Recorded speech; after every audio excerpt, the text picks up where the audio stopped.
প্রিয় শিক্ষার্থী বন্ধুরা, আশা করি আপনারা সবাই ভালো আছেন।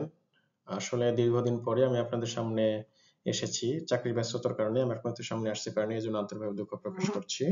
চলুন কথা না বাড়িয়ে আজকের ভিডিওটি শুরু করি।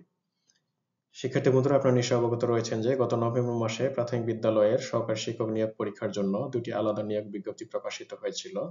সেই প্রকাশিত নিয়োগ বিজ্ঞপ্তির আলোকে প্রাথমিক ও গণশিক্ষা অধিদপ্তর তাদের লিখিত পরীক্ষা নিতে যাচ্ছে।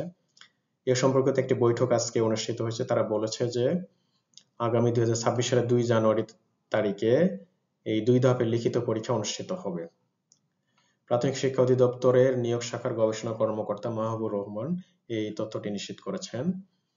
এখানে মন্ত্রণালয়ের সচিব এবং অন্যান্য কর্মকর্তাগণ উপস্থিত ছিলেন। তারা একটি বিষয়ে জোর দিয়েছেন যে তারা বলেছেন যে পরীক্ষাটি নকলমুক্ত এবং নির্বিঘ্নে সম্পন্ন করবেন।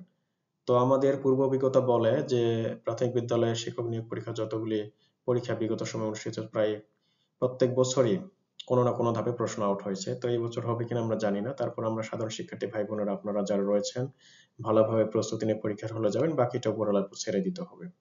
তো বন্ধুরা, একটু পিছনে ফিরে আসি আমরা। সেটি হচ্ছে এই নিয়োগ বিজ্ঞপ্তিটি প্রকাশিত হয়েছিল 2 ধাপে, অর্থাৎ প্রথম ধাপের জন্য বিভাগ ছিল রাজশাহী, খুলনা, বরিশাল, সিলেট, ময়মনসিংহ, রংপুর।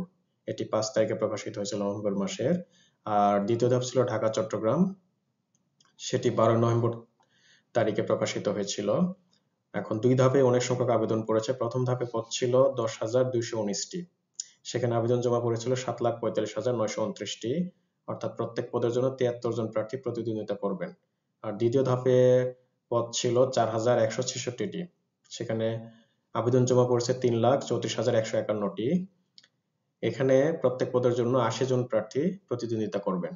তো সেক্ষেত্রে বোঝাই যাচ্ছে যে আপনাদের ভালোভাবে প্রস্তুতির কোনো বিকল্প নেই। ভালোভাবে পড়াশোনা করে আপনাদের পরীক্ষার হলে যেতে হবে। যদিও সময় কম, 1 মাসেরও কম সময় রয়েছে।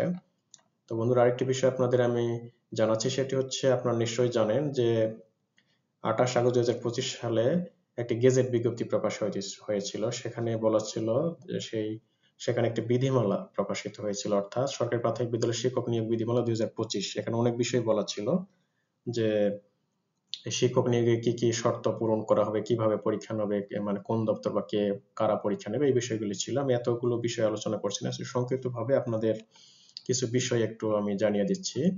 সেটি হচ্ছে, দেখুন, আপনারা জানেন যে বর্তমানে কোটা পদ্ধতি 93% সকল সরকারি চাকরিতে, অর্থাৎ 7% কোটা, 93% মেধার ভিত্তিতে নিয়োগ। অর্থাৎ আগে যেখানে 56% মেধার ভিত্তিতে ছিল, আর প্রাথমিকে তো আরো কম ছিল, বিসিএস এর কথা আমি বলছি।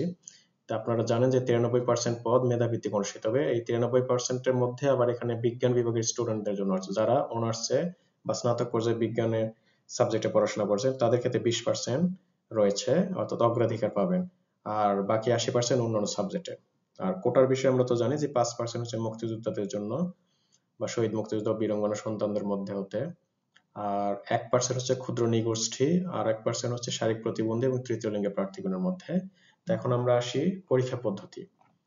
আপনারা জানেন যে প্রাথমিক বিদ্যালয়ের প্রধান শিক্ষক নিয়োগ বিজ্ঞপ্তিটি প্রকাশ করেছিল পিএসসি। যেহেতু এটি সেকেন্ড ক্লাস, তাহলে পরীক্ষা তারাই নিবে। আর সহকারী শিক্ষক নিয়োগ বিজ্ঞপ্তি প্রকাশ করেছে প্রাথমিক শিক্ষা অধিদপ্তর, অর্থাৎ এই অধিদপ্তরই এই পরীক্ষাটি নেবে। শুধু আমাদের আলাদা হচ্ছে পরীক্ষা নেবে, একটা পরীক্ষা নেবে পিএসসি, আরেকটি পরীক্ষা নেবে এই অধিদপ্তর। কিন্তু প্রশ্নের আমাদের যে নম্বর বন্টন বা সিলেবাস একই সিলেবাস, অর্থাৎ দেখুন যে লিখিত পরীক্ষা 90 মার্কসে অনুষ্ঠিত হবে।